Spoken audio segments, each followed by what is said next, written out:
4 verse 6 to 7, do not be anxious about anything, but in every situation, by praying and petition with thanksgiving, present your request to God, and the peace of God will guard your hearts and your mind in Christ Jesus.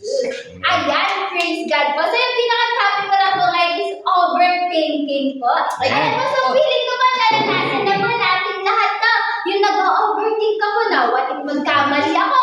What if bumagsak ako? O kaya po, ano mo ulamin bukas? Paano kung ganito? Paano kung ganyan? What if di nyo pala ako gusto? What if nung bababae na pala yung asawa ko? What if nadapa ako? O kaya, what if magkamali na sasabihin ko bukas? Dalas na po yan kagabi. So ito po yung halos 2 oras ka na po nag-what if sa utak mo, nag-overthink ka na po. Hindi ka na po nakatulog. Meron po kasi, iba't ibang uli po ng overthinking. Meron po overthinking the past, overthinking the present, and overthinking the future. Yung past po, ano po yung mga nangyari sa past? Halimbawa po, kung nung nadapa po ba ako, nakita ko ba, na-judge po ba ako dyan? Kaya po yung present naman po, ano po itsura ko ngayon? Sabi ko magandang angle, dito po ba? Ay po ba yung damit ko po ngayon? O kaya po yung future overthinking po. Yung parang episode 1 pa lang, kung binabasa ko, na-overthink ko lang ng episode 350. Ayun po, so parang overthinking po sa mga nangyayari po. Dahil kapag nag-overthink ka po, parang nagre-replay po lahat sa utak mo. Pero here's the truth po. We overthink because we want control. Ay, nag-overthink po natin. Nag-overthink po tayo kasi gusto po natin kontrolin po lahat.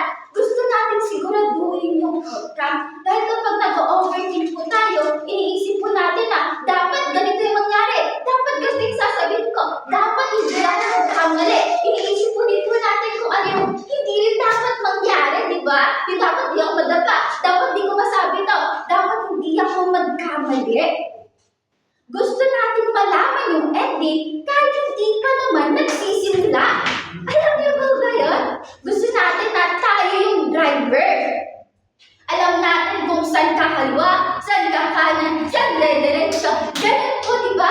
Pero, it's not right. Wrong po yan.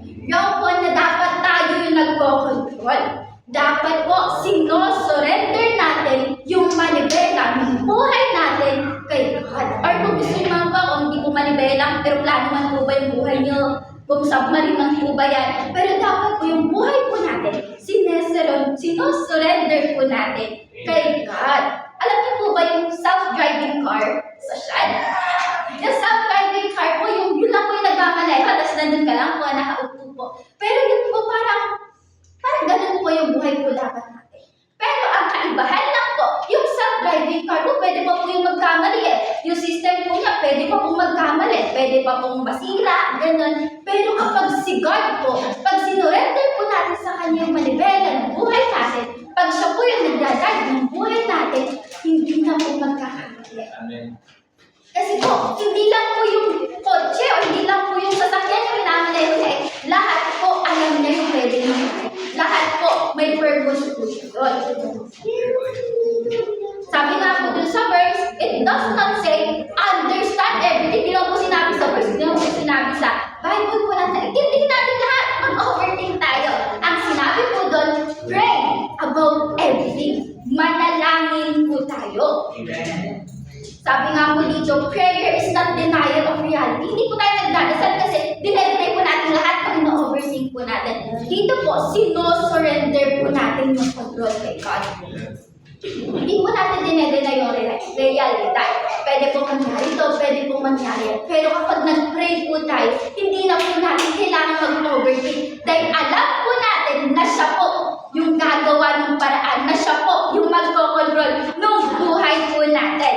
The promise is powerful. The peace of God will guard your heart and mind. While you are worrying about tomorrow, God is already there. Habang iniisip mo kung ano yung mangyayari sa hinaharap, andun na si God. Alam na niya yung mangyayari. So, dapat sino-surrender lang po natin yung ino-overthink. Okay? So, when you are afraid of failure, God is already right in redemption. Your future is not unknown. Alam niya lahat. So when your mind feels heavy, do not fight alone. Bring every fear, every doubt, every what if to God. You may not control the future, but you can trust the one who does. Again, you cannot control the future, but you can trust the one who does. And sometimes the most powerful thing you can do in the middle of overthinking is to surrender to Let's pray po. Lord, salamat po sa message po na ito. Nawa po ay kayo po ang maging driver po ng aming buhay. Sa inyo po namin sinusurrender ang lahat. Amen. Amen.